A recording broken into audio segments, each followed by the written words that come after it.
ఓం మహాగణాధిపతయే నమః. ఓం గురుభ్యో నమః. ఓం శ్రీమాత్రే నమః. పరమేశ్వర స్వరూపమైనటువంటి జ్యోతిష, వాస్తు మరియు ఇతర అనేకమైనటువంటి శాస్త్రములను మనకు అందించినటువంటి మహర్షులకి నమస్కారం. హయగ్రీవ హయగ్రీవ హయగ్రీవేతి యోగదేత్ తస్స నిసరతే వాణి జనుకన్యా ప్రవాహవత్. శ్రీమాత్రే నమః. మనం ఈరోజు ఆగస్టు మాసంలో ద్వాదశ లగ్నముల వారికి, లగ్నం తెలియని వారు రాసి చూసుకోవచ్చు, తప్పేం లేదు. వారికి ఏ విధంగా ఉండబోతుంది మరియు ఎటువంటి జాగ్రత్తలు తీసుకోవాలి, అదేవిధంగా అసలు గ్రహస్థితి ఏ విధంగా ఉంది అని చెప్పి చూసుకున్నట్లయితే మనకి చంద్రుడు 12 రాసులు తిరుగుతాడు ఈ నెల మొత్తం కూడా చూసుకున్నట్లయితే. అయితే ఇక్కడ మేజర్ ప్లానెట్స్ అయినటువంటి శని మీనంలో వక్రించి ఉండడము, కుంభంలో రాహు ఉండడము, సింహరాశిలో కేతు నుంచి విడిపోయిన కుజుడు కన్యారాశిలో సంచరిస్తాడు ఈ నెల మొత్తము కూడా. అదేవిధంగా శుక్రుడు గురువు కలిసి ఉంటారు ఎప్పటి వరకు? 21 ఆగస్టు వరకు. 21 ఆగస్టు రోజు కర్కాటకంలో మారుతున్నటువంటి శుక్రుడు. అలాగే రవి 17వ తేదీ ఆగస్టు వరకు కర్కాటకంలో ఉంది. దాని తర్వాత సింహరాశిలో ఉండేటువంటి కేతువుని కలుస్తున్నాడు. బుధుడు కూడా మనకి అదేవిధంగా మనకి కర్కాటక రాశిలో ఉండడం జరుగుతుంది. ఈ యొక్క గ్రహస్థితిని అనుసరించి ద్వాదశ లగ్నాల వారికి లేదా రాసుల వారికి ఏ విధంగా ఉండబోతుంది అనేటువంటి విషయాలు చెప్తుంది నేనైనప్పటికీ కూడా చెప్పేస్తుంది సాక్షాత్ లలిత అమ్మవారిగా భావిస్తూ ఎవరెవరికి ఏ విధంగా ఉండబోతుంది, ఏ జాగ్రత్తలు తీసుకోవాలనేటువంటి విషయాలు మనం ఇప్పుడు తెలుసుకుందాం. కన్యా లగ్నము, కన్యా రాశి. కన్యా వారికి లగ్నంలో కుజుడి యొక్క సంచారం ఉన్నందుకు కాస్త కొద్దిగా కోపం ఎక్కువగా రావడం, అన్ఎక్స్పెక్టెడ్ థింగ్స్ ఎక్కువగా జరగడం, ఇటువంటివి బలంగా చూపిస్తున్నాయి.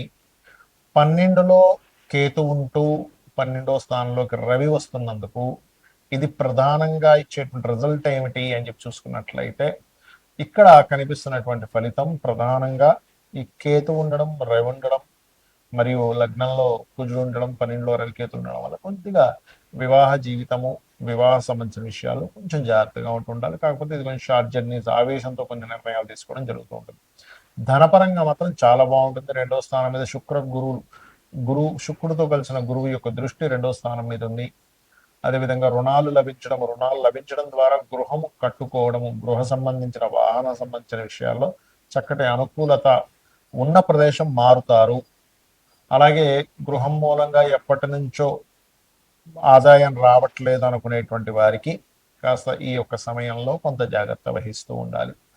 అలాగే మరొక విషయం ఏంటంటే ఇక్కడ గమనించుకున్నట్లయితే ఈ పంచమ స్థానాధిపతి శని ఎవరైతే ఉన్నారో ఈ శని భగవానుడు ఉండేటువంటి స్థితిగతులు కనుక చూసుకుంటే సప్తమంలో వక్రించి ఉన్నందుకు కొద్దిగా వివాహ నిర్ణయాల విషయాల్లో ఖచ్చితంగా జాగ్రత్త పడాలి. ఎందుకంటే సప్తమంలో శని లగ్నంలో కుజుడు కాబట్టి ఈ యొక్క విషయాల్లో 100% జాగ్రత్త వహిస్తూ ఉండాలి. కాకపోతే సప్తమాధిపతి అయిన గురువు దగ్గరికి శుక్రుడు చేరున్నాడు కాబట్టి 21వ తేదీ వరకు అనుకూలత ఏర్పడుతుంది. అందులో ముఖ్యంగా 2వ వివాహం కోసం చేసేటువంటి ప్రయత్నాలు అనుకూలిస్తాయి. కాకపోతే ఇక్కడ ఈ సప్తమంలో శని వక్రించినందుకు మొదట్లో కొన్ని సంబంధాలు వెనక్కి వెళ్ళడం కూడా జరుగుతూ ఉంటుంది. వాళ్ళు ఏం రెస్పాన్స్ ఇవ్వకపోవడము, ఖచ్చితంగా చెప్పకపోవడం ఇట్లాంటివి ఏర్పడుతూ ఉంటాయి. కాకపోతే వాహనాల మీద వెళ్ళేటప్పుడు కొద్దిగా జాగ్రత్తగా వెళ్తూ ఉండండి. లగ్నంలో కుజుడున్నందుకు ఉద్యోగ అవకాశాలు, banking sectors, financial sectors, teaching related రంగాలు, కళారంగాల్లో ఉండేటువంటి వారికి అనుకూలమైనటువంటి వాతావరణం ఏర్పడుతుంది. కాకపోతే మీరు ఇన్వెస్ట్మెంట్ చేసేటప్పుడు ఆదివారం, మంగళవారం తొందరపడి ఇన్వెస్ట్మెంట్లు చేయకండి. అలాగే 11, 12 తేదీలు ఎవరికి అప్పులు ఇవ్వకండి. అప్పులు ఇవ్వడం ద్వారా మోసపోతారు, అప్పులు తీసుకోవడం ద్వారా కూడా మోసపోతారు.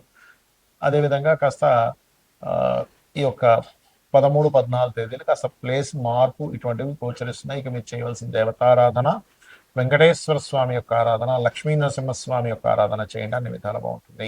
చాలా మంది నన్ను అడుగుతున్న ప్రశ్న ఏమిటంటే, ఏమంటే మేము ఎన్నో పూజలు చేస్తున్నాము, ఎంతో అంటే ఇంకా భగవంతుల్లోనే పూర్తిగా లీనమైపోయి ఉంటున్నాము, కానీ మాకు ఎందుకు ఫలితాలు రావట్లేదు అని అంటూ ఉంటారు. దీనికి 2 విషయాలు ప్రధానంగా మీరు చూసుకోవాలి. ఒకటి, మీ యొక్క గ్రహస్థితి ఒక రకంగా ఉంటే దానికి ఆపోజిట్ వేలో మీరు ఏదైనా ప్రయత్నం చేస్తున్నారా? అంటే ఉదాహరణకి మీకు వ్యాపార యోగం ఉంది కంప్లీట్ గా, మీరు ఉద్యోగంలోనే ఎదుగుదామని చూస్తున్నప్పుడు అది ఎదగనివ్వదు. ఎందుకంటే చింత చెట్టు కింద కూర్చొని మామిడి పళ్ళు రావట్లేదనో లేకపోతే సీతాఫలాలు రావట్లేదనో మనం ప్రయత్నం చేస్తూ ఉంటే అది రాదు. జీవితాంతం మీరు ఆ చింత చెట్టు కూర్చొని తపస్సు చేసినా సరే రాదు. ఎందుకంటే ఆ చెట్టు విత్తనం చింత చెట్టుది, మామిడి చెట్టుదో, సీతాఫలం చెట్టుదో, లేకపోతే ఇంకొక ఆ, మరొక చెట్టుదో, ఆపిల్ పండు చెట్టుదో కాదు. మామిడి టెంక వేసి మామిడి చెట్టు కనుక వస్తే అప్పుడు ఆటోమేటిక్గా మామిడి పళ్ళు ఎలా వస్తాయి. మనం ఫలం ఒకటి ఉంటే మనం ఇంకోటి ఆశిస్తున్నాం. అది కొంతమందికి ఎలా అంటే ఉద్యోగ యోగాలు ఉంటే వ్యాపారం చేస్తుంటారు, వ్యాపార యోగం ఉంటే ఉద్యోగం చేస్తుంటారు. ఈ మార్గంలో ధన యోగం ఉంటే ఆ మార్గంలో వదిలేసి ఇంకో మార్గంలో ట్రై చేస్తుంటారు. అక్కడ దేవతని వాళ్ళు విపరీతంగా పూజలు చేస్తుంటారు. అక్కడ ఏంటంటే మనం అసలు ఫస్ట్ ఏ వేలో వెళ్తున్నాం అనేది తెలుసుకోకుండా చేసేది. మరికొంతమందికి ఏమండి మాకు చాలా బాగుండేది కానీ సడన్ డౌన్ ఫాల్ అయింది అంటుంటారు. అప్పుడు గోచారంలో ఏమైనా గ్రహాలు మనకి అనుకూలమైనటువంటి రాకుండా ప్రతికూలమైన వస్తూ ఉంటాయి. అదొకటి. ఇక ఏమంటే అన్ని కరెక్ట్గా నేను చూస్తున్నాను కానీ నాకు ఎన్ని పూజలు చేస్తున్నా అంతంత మాత్రంగానే ఇబ్బంది పడుతున్నాను అన్నప్పుడు దానికి ముఖ్యమైన కారణం ఏమిటంటే పెండింగ్ కర్మాస్ కొన్ని ఉంటాయి, కార్మిక్ బ్లాక్స్ కొన్ని ఉంటాయి. ఇప్పుడు చూడండి, పిల్లవాడు ఉదాహరణకి నేను స్కూల్కి వెళ్ళాను మొరాయిస్తూ ఉంటాడు, ఏడుస్తూ ఉంటాడు. అయినా తల్లిదండ్రులు ఏం చేస్తారు, అంతా ఏడుస్తున్నా కానీ ఒక్కొక్కసారి ఎప్పుడైనా వెసులుబాటు ఇచ్చినా నువ్వు ఖచ్చితంగా వెళ్ళాల్సిందే, ఈ పరీక్ష నువ్వు ఈరోజు ఎగ్జామ్ ఉంది, ఈరోజు నువ్వు స్కూల్ మానడానికి వీల్లేదని ఖచ్చితంగా ఎంత ఏడుస్తున్నదో తీసుకెళ్ళి స్కూల్లో దింపేసి వస్తారు. ఎందుకు? ఆ పిల్లవాడు కనుక స్కూల్కి వెళ్ళకపోతే ఎదగలేడు. అలాగే కొన్నిసార్లు ఏమవుతుందంటే మనం ఎన్నో జన్మల నుంచి దాన్ని పెండింగ్ పెట్టుకుంటూ వస్తాం. ఇప్పుడు కాదు నేను తర్వాత ఏదో రెమెడీ చేస్తూ కానీ ఒక్కొక్కసారి ఎలా ఉంటుందంటే మీరు ఇంక ఇక్కడ ఇది అనుభవిస్తే కానీ మరొక గొప్ప జన్మల్లోకి మీరు వెళ్ళలేరు. తన దగ్గరికి తీసుకోవడం అనేటువంటిది జరగదు. చాలా మంది చూడండి, ఏమన్నా నేను చాలా గొప్పగా పూజ చేస్తూ ఉంటాను, అసలు రోజు ఖడ్గమాల చేస్తాను, లలిత చేసుకుంటాను, విష్ణు సహస్రనామాలు చేసుకుంటాను, అసలు ధర్మబద్ధంగా ఉంటానండి, నేను అందరికీ అన్నదానాలు చేస్తుంటాను, రూపాయి కూడా ఎప్పుడు ఎవరిది ఆశించలేదు, అయినా సరే నేను ఎదగలేకపోతున్నాను బాధపడుతుంటాను. ఇక్కడ ఒకటే గుర్తుపెట్టుకోండి, ఒక్కొక్కసారి మీకు అది మీ ఆఖరి జన్మ కూడా అవుతుంది. గుర్తుపెట్టుకోండి, మీ ఆఖరి జన్మ అంటే ఇంక ఎటువంటి కర్మలు మిగలకూడదు అనేటువంటిది అమ్మవారు తనలో నిర్ణయం చేసుకోవాలనేటువంటి ఒక కాన్సెప్ట్ లో ఉంటుంది. అలా ఉన్నప్పుడు ఇంక మళ్ళీ కర్మలు పెండింగ్ ఉన్నాయని మళ్ళీ ఇంకో జన్మ ఎత్తాలి, మళ్ళీ ఇంకో జన్మ ఎత్తాలి కదా. అంటే మీరు స్వచ్ఛంగా చేస్తున్నానండి, అయినా సరే నాకు ఎక్కడో ఏదో నేను అనుభవిస్తున్నాను అనుకున్నప్పుడు ఇది అనేటువంటి శాస్త్రంలో చెప్పబడింది. గుర్తుపెట్టుకోండి. అప్పుడు మీరు అర్థం చేసుకోవాలి, ఓహో నేను అమ్మవారిని చేస్తున్నాను లేదా ఈశ్వరుని విష్ణువుని ఎవరినో ఒకరిని చేస్తున్నాను. కాకపోతే సొసైటీలో మనకి ఈ లౌకికమైనటువంటి ప్రపంచంలో పోటీ ప్రపంచంలో చూస్తేనేమో మనకేమో నార్మల్ బైక్ ఉంది, ఇంకో వ్యక్తికి అంత కారు ఉంది, ఏంటి ఇంతనే కష్టపడుతున్నా అలాగే ఉన్నా.